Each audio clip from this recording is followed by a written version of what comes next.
Achoo! Whoa, where did that come from? Let's find out why we sneeze. Sneezing is your nose's way of saying, get this stuff out of here. When dust, germs, or even strong smells enter your nose, your body sounds the alarm. Nerve endings in your nose detect the bad stuff and send a message to your brain.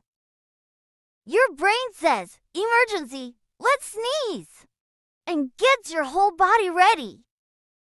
Your lungs fill with air, your throat tightens, and boom, achoo! A sneeze shoots air out super fast up to 160 kilometers per hour. You can sneeze from dust, cold air, sunlight, even from perfumes.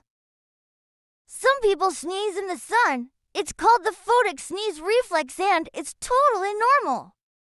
Sometimes your nose needs more than one try to kick out the irritants. Achoo! Achoo! Achoo!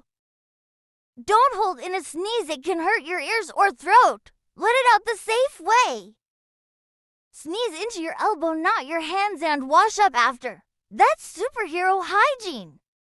So next time you sneeze, remember, it's your body's way of protecting you. Sneezes may be loud, but they're smart. Follow me for more cool body facts. Achoo!